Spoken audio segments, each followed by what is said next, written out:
परीक्षित ने पूछा, बोले प्रभु हो गई कृष्ण कथा?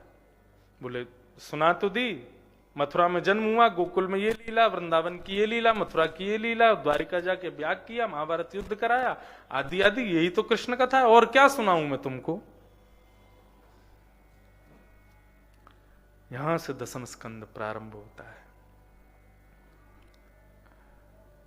कि कथितो वंश विस्तारो भवता सोम सूर्ययो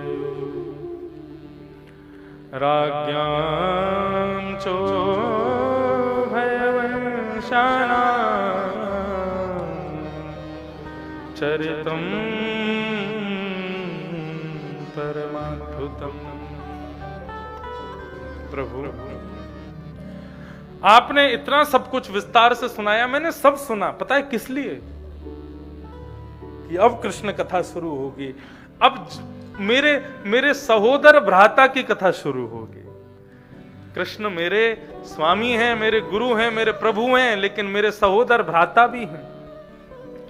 भले ही कुछ क्षणों के लिए सही मेरे मां के गर्भ में मेरे साथ रहे हैं वो,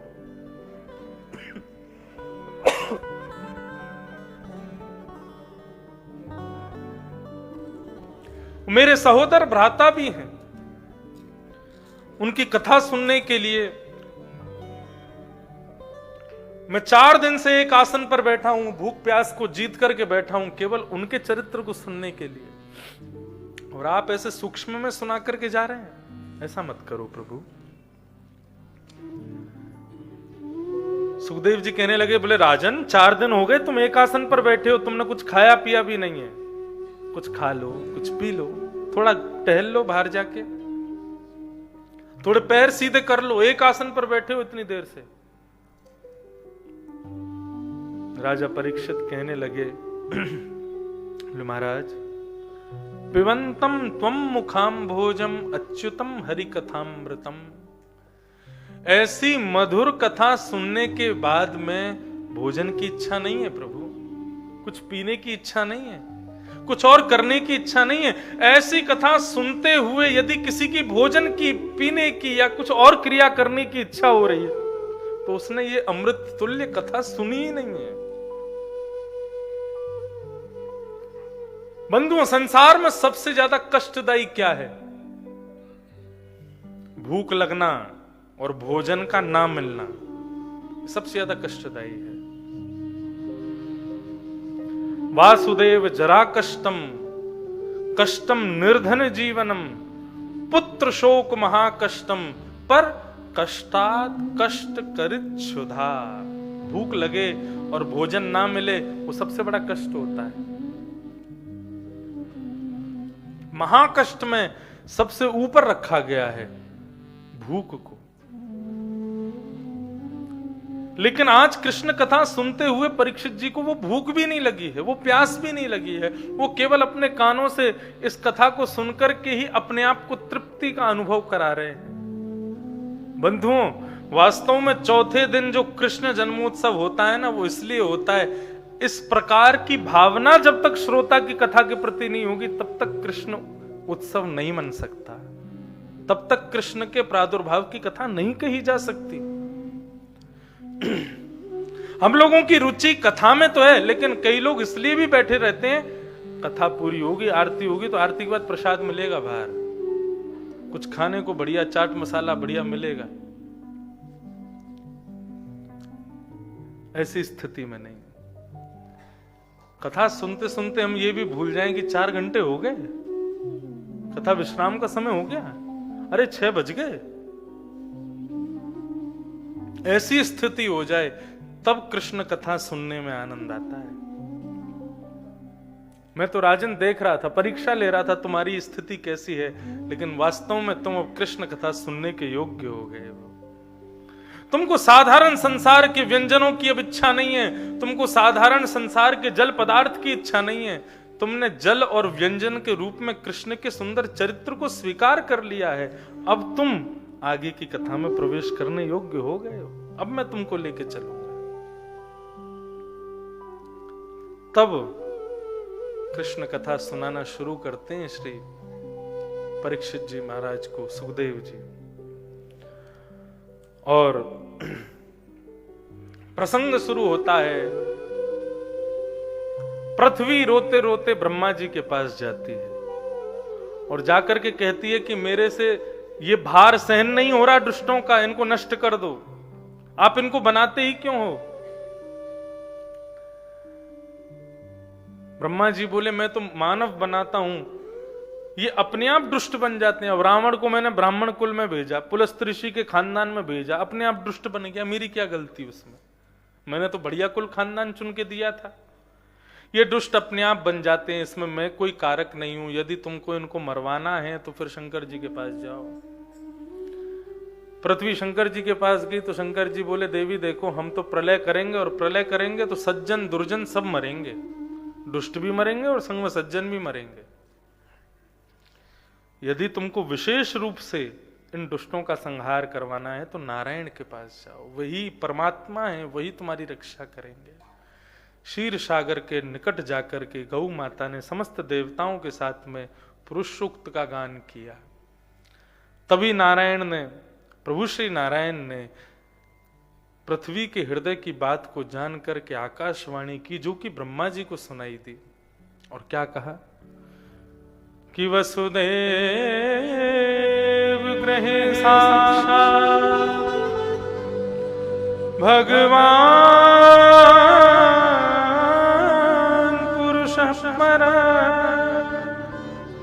जनिष्यते तत्प्रियार्थे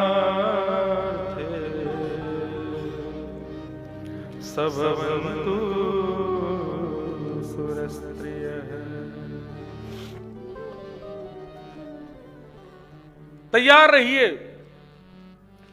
वसुदेव जी के घर में साक्षात पुत्र के रूप में नारायण ही वासुदेव कृष्ण बन करके पधार रहे हैं। आप सब लोग जाकर के अपना अपना स्थान ग्रहण कीजिए। और सब देवताओं ने जा जा करके अपने अपने स्थान ग्रहण कर लिए महाराज। शंकर जी बन गए नंदगांव के पर्वत, ब्रह्मा जी बन गए बरसाना पर्वत, और स्वयं नारायण विष्णु प्रकट हो गए श्री गोवर्धन पर्वत के रूप में।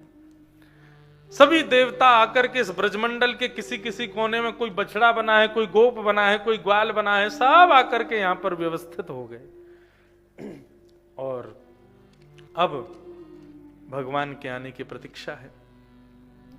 सूरसेन मंडल के राजा, राजा सूरसेन, सूरसेन के पुत्र का नाम है वसुदेव। मथुरा मंडल के राजा हैं उग्रसेन, उग्रसेन के भाई हैं देवक, देवक की बेटी हैं देवकी, और उग्रसेन के बेटे हैं कंस। अपने चाचा के बेटे की, अपने चाचा की बेटी का ब्याह सूरसेन के बेटे वसुदेव के साथ में कंस ने करवा दिया। आज विदा करने के लिए जा रहा था अपनी बहन को, तभी आकाशवाणी हो गई और कह दिया इसका जो अष्टम गर्भ होगा तुम्हारा काल होगा, कंस सावधान। कंस ने तुरंत तलवार निकाली, देवकी के केश पकड़े और सर धड़ से अलग करने लगा। तभी वसुदेव जी ने चरणों में प्रणाम करके प्रार्थना की कि प्रभु ऐसा मत करो। इनके जितने पुत्र होंगे मैं सब तुमको दूंगा, लेकिन मेरी अपनी बहन को छोड़ दो। कंस ने वसुदेव जी पर विश्वास किया, देवकी को मुक्त किया। पहले पुत्र ने जन्म लिया तो वसुदेव जी ले गए, जाकर के कंस को जैसे दिया तो कंस ने कहा महाराज जी पहला तो मेरा भांजा है। उसका मोह प्रकट हो गया, बोले इसको नहीं मारूंगा मैं, आप इसको ले जाइए, 8वां दे देना मेरे को, बाकी सब आप रख लो अपने पास। वसुदेव जी प्रसन्न हो गए, अपने पुत्र को वापस ले जाने लगे। देवताओं ने कहा भैया ये कंस की मति सुधर तो नहीं रही है, ये कंस इतना भावुक और ये हृदयवान कहां से हो गया, ये बालकों को छोड़ रहा है। अरे भैया इससे पाप करवाओ, ये दुष्ट है, ये दुष्ट कर्म करेगा तभी तो क्रोध में भर करके भगवान आएंगे। कहीं इसके सुधरते हुए व्यवहार को देख करके कहीं भगवान ने अपना आना कैंसिल कर दिया तो। नारद जी गए, जाकर के कंस से कहने लगे तुमने क्या कर दिया, उस बालक को छोड़ क्यों दिया? बोले पहला बालक है, 8वां मेरा शत्रु है ना। बोले 8वां शत्रु नहीं, पहले से 8वां कोई भी मार देगा तुमको। पहले से 8वें तक सब तुम्हारे शत्रु हैं। इतना सुनते ही दोनों को कारागृह में डाल दिया। वसुदेव देवकी को, बालक को मार दिया, 6 बालकों को नष्ट कर दिया वसुदेव जी ने, कंस ने। 7वें बालक के रूप में बलराम जी आए तो भगवान को चिंता हो गई। बोले कि जो काम मुझे करना है ये कहीं बलराम जी नहीं कर दें, ये जन्म लेते ही कंस को मार देंगे। योग माया को आग्रह किया कि भैया आप जाकर के काम करवाओ, क्या देवकी के गर्भ में जो बालक है इनको स्थानांतरित कर दो, गोकुल में रोहिणी के गर्भ में पहुंचा दो। अगर आपने ये काम किया तो कलयुग में आपकी बड़ी पूजा होगी, वैष्णो देवी के नाम से आप जानी जाओगी। योग माया ने ये कार्य किया। श्री बलराम जी महाराज देवकी के गर्भ से उनको स्थानांतरित किया गोकुल में रोहिणी के गर्भ में, और कंस को समाचार मिला 7वां बालक गर्भ में ही मर गया। अब 8वां होने वाला है। डबल ताले लगवा दिए, सैनिक बढ़ा दिए महाराज, अब तो सिक्योरिटी टाइट कर दी, मेरा शत्रु जन्म लेने वाला है, सब तैयार रहो। भादों का महीना, अष्टमी तिथि, मंदम मंदम जलधारा बह रही है। रात्रि के जैसे ही 12 बजे देवकी के गर्भ से भगवान का प्रादुर्भाव हुआ है। ऐसे सुंदर ठाकुर जी लग रहे हैं। तमद्भुतम बालकमंबुजक्षणम चतुर्भुजम शंख गदायुधायुधम श्रीवत्सलक्ष्मं गलसौभकौस्तुभम् पीताम्बरं सान्द्रपयोधसौभगम्। आप में से द्वारिकापुरी के द्वारिकाधीश का दर्शन कितने लोगों ने किया? हाथ ऊपर करो। तो द्वारिकाधीश का जो स्वरूप है ना, वो साक्षात वही स्वरूप है जो देवकी के गर्भ से जन्म लेते समय भगवान का जो स्वरूप था, वही स्वरूप है द्वारिकाधीश का। तमद्भुतम बालकमंबुजक्षणम, इतने बड़े होंगे द्वारिकाधीश, छोटे से बालक जैसे। चतुर्भुजम शंख गदार युधायुधम, शंख चक्र गदा पद्म हाथ में लगे हैं जन्म लेते ही।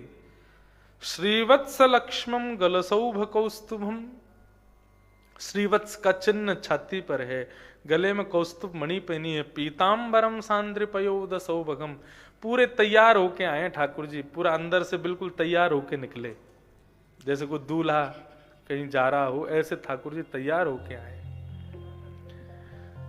देवकी ने भगवान के स्वरूप को देखा, भगवान से कहा प्रभु आप बालक बन जाओ। भगवान बोले अगर हम बालक बन गए तो फिर पूरी लीला करके आएंगे ब्रजमंडल जाकर के, और 11 वर्ष 56 दिन इंतजार करना पड़ेगा फिर आपको हमारा, फिर तभी आकर के महाराज कंस का वध करेंगे हम। मैया बोली हमको स्वीकार है। दोनों ने भगवान की स्तुति गाई, और स्तुति गाई तो भगवान छोटे से बालक बन गए। श्री देवकी जी के पयोधर का पान किया, पान करके भगवान को जैसे ही गोद में लिया श्री वसुदेव जी ने, तो हाथ की हथकड़ियां खुल गई, पैर की बेड़ियां खुल गई, सारे ताले खुल गए, सारे सैनिक सोए हैं, सारी सिक्योरिटी ठप्प हो गई कंस की। एक डलिया में उठा करके बाल कृष्ण प्रभु को लेकर के जा रहे हैं वसुदेव जी। कहां? श्री गोकुल धाम। क्यों? बोले कंस आ गया तो मारना पड़ेगा, और अभी अगर मार देंगे तो फिर लीला कैसे करेंगे, इसलिए ठाकुर जी जा रहे हैं गोकुल। बोले पहले पूरी लीला करके आएंगे फिर मारेंगे कंस को। गोकुल जा रहे हैं ठाकुर जी, मंदम मंदम जलधारा बह रही है, शेषनाग ने आकर के छत्र बनाया। यमुना जी में बाढ़ आई है। क्यों? यमुना जी सारी नदियों के सामने गुमान करती हैं, बोले नदियों में सर्वश्रेष्ठ मैं हूं। क्यों? मैं नारायण की पत्नी हूं। सारी नदियां कहती हैं झूठ बोलती है, कोई नहीं है तू नारायण की पत्नी।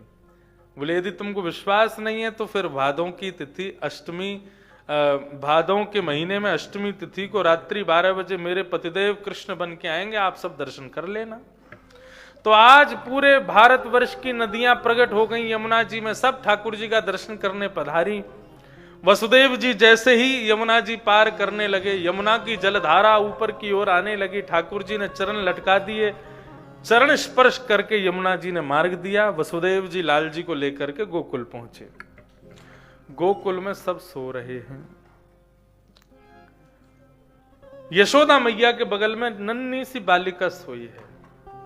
वसुदेव जी ने जाकर के अपने लाला को सुला दिया, बालिका को लाकर के वापस मथुरा पहुंचे। हथकड़ियां लग गईं, बेड़ियां लग गईं, सारे दरबान उठ गए, सारे ताले लग गए। कंस महाराज दौड़ करके आए, 8वां बालक हो गया, मुझे दे दो। देवकी ने कहा भैया ये तो बेटी है। कंस बोला बेटा होना था, बेटी कैसे हो गई? बेटी कैसे हो गई? बोले मुझे नहीं पता भैया, इसको छोड़ दो, इसके सहारे पूरा जीवन जी लूंगी। नहीं नहीं, बेटी को नहीं मारूंगा मैं, इसको तो रखो अपने पास। पूज्य पिताजी कहते हैं अपनी कथाओं में, महामंत्री ने कहा आपने इसको छोड़ दिया तो इसका बेटा आपको मार देगा। ये भय सदैव बना ही रहेगा मन में। देवकी को छोड़ा तो उसकी बेटी हो गई, उसकी बेटी के बेटा होगा वो आपको मार देगा, इसलिए भैया इसको जड़ से ही खत्म करो, मार दो इसको। कंस ने उस बालिका के चरण पकड़ करके जैसे ही शिला पर पटका, अष्टभुजी देवी भद्रकाली प्रकट हो गई, कंस के सिर पर पाद प्रहार करके आकाश की ओर चली गई। अरे कंस किसको खोज रहा है? अपने शत्रु को, अपने काल को। उसने तो जन्म ले लिया ब्रजमंडल में। कहां जन्म लिया? मैया एड्रेस बता जाओ। बोले नहीं ये नहीं बताऊंगी कहां लिया, लेकिन जन्म ले लिया। देवकी वसुदेव के चरणों में कंस ने प्रणाम करके उनको मुक्त किया और अपने सब राक्षसों की बैठक बुलाई है। यहां पर अब मीटिंग शुरू हो गई, आप लोग चलो सब गोकुल। 80 वर्ष के है गए नंद बाबा, लेकिन अभी तक लाला नाए भयो। लेकिन या बार समस्त ब्रजवासीन को लगवे लगी कि अब की बार नंद बाबा के लाला होएगो। नंदा सुनंदा ब्रह्म मुहूर्त में ही पहुंच गई यशोदा मैया के कक्ष में। यशोदा जी के बगल में नन्हा सा एक बालक चदरिया ओढ़ करके सो रहा था। नंदा सुनंदा ने जैसे ही उस बालक को देखा, बालक को देख करके नंदा सुनंदा बोली अरे लाला है कि लाली? नंदा बोली लाली हो तो भी कोई दिक्कत ना है, लेकिन भैया एक लाला तो हमारे बाबा के है जाए। क्यों? लाला की इतनी इच्छा क्यों है? 9 लाख गैया हैं बाबा की और हर दिन बढ़ती जा रही हैं। शालिग्राम जी की सेवा है बाबा की, संत महात्मा आते ही रहे रोज। बाबा के बाद बाबा की या सेवा को नित्य करवे वारो एक तो पुजारी चाहिए ना, जो गैयान की सेवा करे, शालिग्राम की सेवा करे। बंधुओं, पुत्र की याचना इसलिए नहीं कर रहे नंद बाबा की हम रह जाएंगे तो हमारी चिता में आग अग्नि दे देगा, इसलिए पुत्र नहीं चाहिए। क्यों चाहिए पुत्र? विष्णु आराधनार्थाय। हमारे घर के ठाकुर जी की सेवा करने के लिए पुजारी चाहिए। हमारे यहाँ 9 लाख गायें हैं, उनकी सेवा के लिए ग्वारिया चाहिए। हमारे यहाँ संत आते रहते हैं, उनको भोजन पवाने के लिए एक सेवक चाहिए। तो इन सब के लिए हमको एक पुत्र चाहिए। तो भगवान बोले गौ सेवा, ब्राह्मण सेवा, संत सेवा मोते बढ़िया कोई ना कर सके, इसलिए मैं ही पुत्र बन के आ जाऊंगा। इसलिए ठाकुर जी पुत्र बन के पधारे नंद बाबा के यहाँ। जैसी चदरिया हटाई, अब तो है गयो है गयो है गयो है गयो है गयो है गयो। एक दूसरे को मुंह बंद करे, बोले अभी मत बोले, सबसे पहले ये खबर जाके बाबा को देंगे। गौशाला में बाबा बैठे हैं, माला फेर रहे हैं, अभी तो भयो ना है, अभी तो भयो ना है, अभी तो भयो ना है, जाने कब होएगो। नंदा सुनंदा पहुंची, दोनों ने एक दूसरे के हाथ पकड़े, बीच में नंद बाबा लेके, और दोनों चारों तरफ घूमे। बाबा है गयो है गयो है गयो, बाबा है गयो है गयो है गयो। अरे कहा भयो? बोले पहले हमको बताओ, हमको कहा दोगे? बोले जो मांगेगी सो देंगे, बता तो सही कहा भयो? बोले आपने इतने ब्राह्मण जमाए, इतने ब्रजवासीन के सत्कार किए, गौ सेवा करी, उन सबके फलस्वरूप आपके घर। बाबा बोले कहा भयो? बोले लाला जायो है। अब तो महाराज लाला है वे की ऐसी खुशी भई नंद बाबा को। 80 साल के बाबा 16 साल के है गए। ऐसी फुर्ती आई शरीर में, सीधे कूदे जमुना जी में छलांग मारी है। स्नान करके पीले वस्त्र पहने, पीलो चंदन लगायो, इत्रन में मूछन में इत्र लगायो, आंखन में काजल लगा करके नंद बाबा ने पाग वाग पहन के बिल्कुल तैयार है गए। लइयो रे छोरा दर्पण, कैसा लग रहा हूं? बोले बाबा बिल्कुल दुल्हा से लग रहे हो आज तो। अब तो नंद बाबा नृत्य कर रहे हैं, नाचते गाते हुए सबको बता रहे हैं, और पूरे ब्रजमंडल में आनंद मनाया जा रहा है। ब्रज में है रही जय जयकार, नंद घर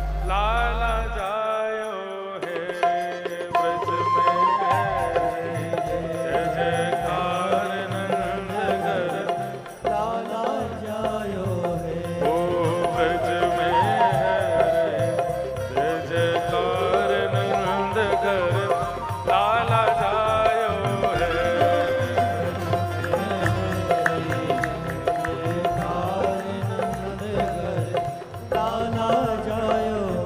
लाला जायो है नंद रानी ने लाला जायो है। लाला जायो है सोदा लाला जायो है।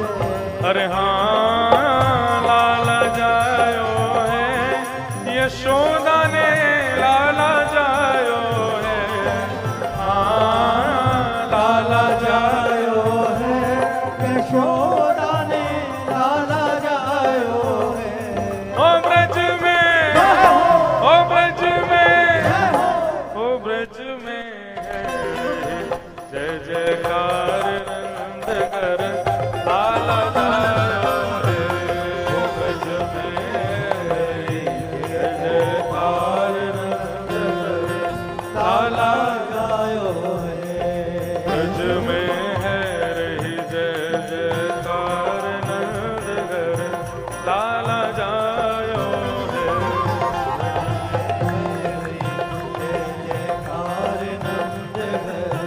लाला जायो है। नंद के लाला की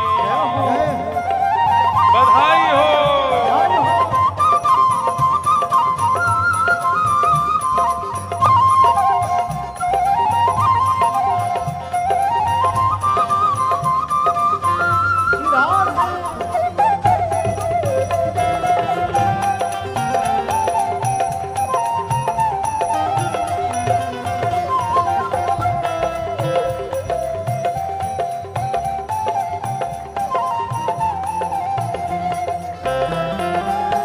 यूथ के यूथ नंद घर आवे, यूथ के यूथ नंद,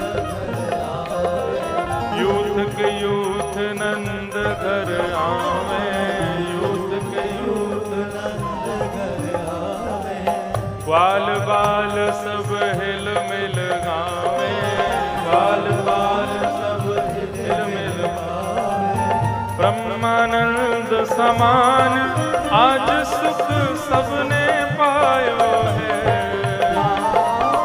ब्रह्मानंद समान आज सुख सबने पायो है।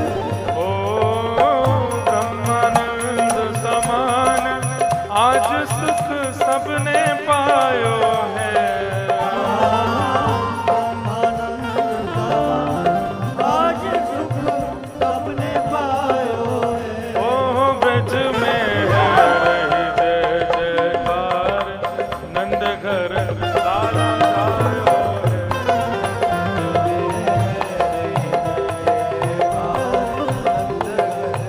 लाला जायो है। ओ ब्रज में है रही जय जयकार नंद घर लाला जायो है। ओ ब्रज में है रही जय जयकार नंद घर लाला जायो है।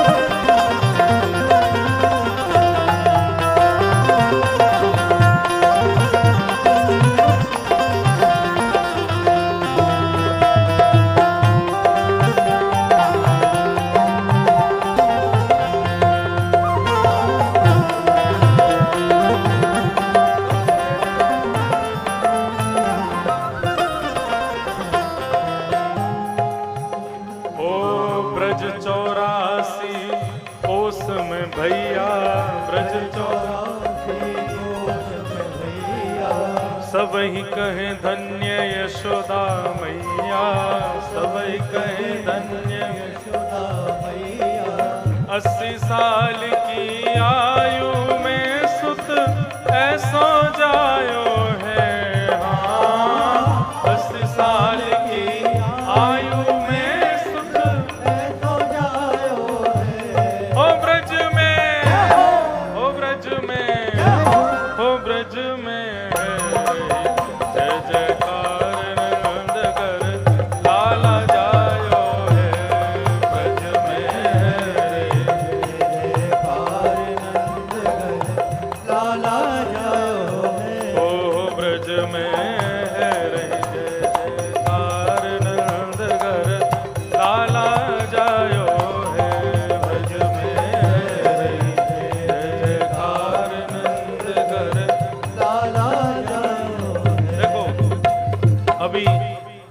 बधाई है, ये लुटाएंगे नहीं, केवल सब लोगों को ऐसे हाथ में दे देंगे, इसको लुटाना नहीं है, क्योंकि इतने लोग भी नहीं है, कमी है, तो सबके हाथ में आराम से सबको मिल जाएगी।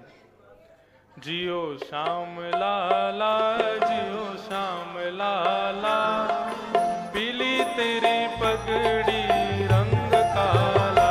जियो श्याम लाला, जियो श्याम लाला, पीली तेरी पगड़ी रंग काला।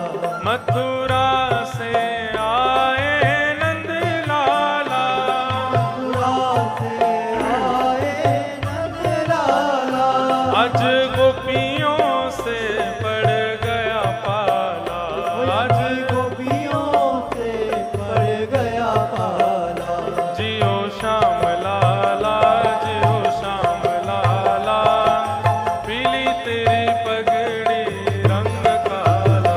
जियो श्याम लाला, जियो श्याम लाला, पीली तेरी पगड़ी रंग काला। जियो श्याम लाला, जियो श्याम लाला, पीली तेरी पगड़ी रंग काला। जियो श्याम लाला, जियो श्याम लाला, पीली तेरी पगड़ी रंग काला। मथुरा से आए नंद लाला, मथुरा से आए नंद लाला, ब्रज की गोपियों से पड़ गया पाला। ब्रज की गोपियों से पड़ गया पाला। ओ ब्रज की गोपियों से पड़ गया पाला। ब्रज की गोपियों से पड़ गया पाला। ओ जियो श्याम लाला, जियो श्याम लाला, पीली तेरी पगड़ी रंग काला। जियो श्याम लाला, जियो श्याम लाला, पीली तेरी पगड़ी रंग काला। मत रोवे रे लाला, उमा, उमा।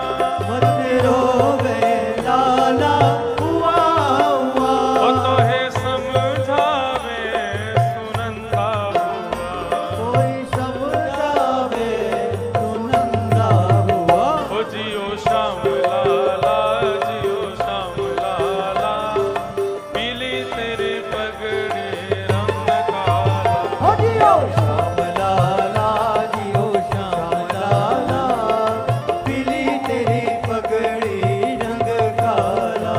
जियो श्याम लाला, जियो श्याम लाला, पीली तेरी पगड़ी रंग काला। जियो श्याम लाला, जियो श्याम लाला, पीली तेरी पगड़ी रंग काला। हो जियो श्याम लाला, जियो श्याम लाला, पीली तेरी पगड़ी रंग काला।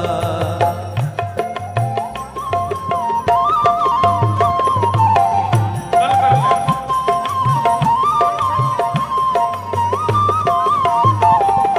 कर लेना, हाय हो। अभी कर लेना, इसके बाद चलेंगे तब कर लेना। हे नंद घरा नंद भयो जय कन्हैया, नंद घरा नंद भयो जय कन्हैया लाल की। जय कन्हैया लाल की, जय यशोदा लाल की। जय कन्हैया लाल की, जय यशोदा लाल हे की। नंद घरा नंद भयो जय कन्हैया लाल की। ओ नंद घरा नंद भयो जय कन्हैया लाल हे की। नंद घरा नंद भयो जय कन्हैया लाल की। ओ नंद घरा नंद भयो जय कन्हैया लाल हे की। नंद घरा नंद भयो जय कन्हैया लाल ओ की। नंद घरा नंद भयो जय कन्हैया लाल की। बोल नंद के लाला की जय।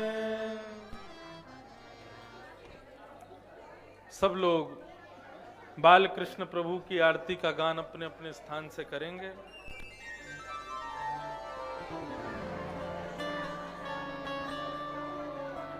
आरती बाल कृष्ण की जय।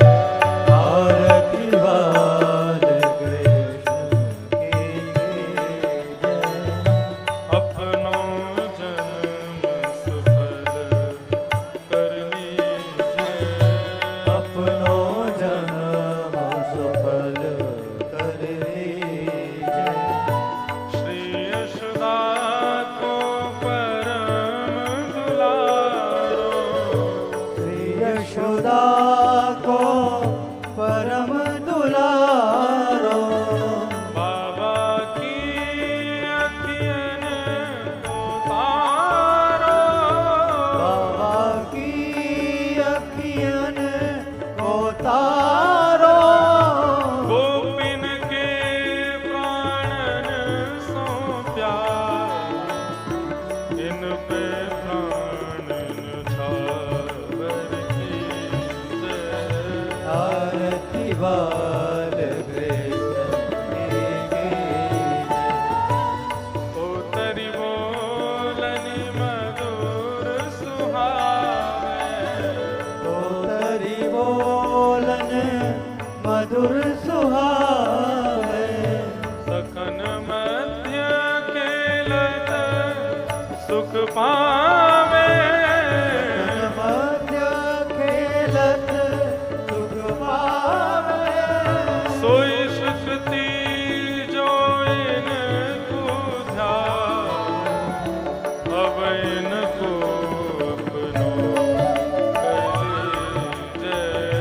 आरती बाल कृष्ण की जय। बलदाऊ को छोटो भैया। बलदाऊ को छोटो भैया। कनुआ कहे कहे बोलत मैया। कनुआ कहे कहे बोलत मैया। परम मुदित मन लेत बलैया। यह छवि नैनन में भर लीजिए।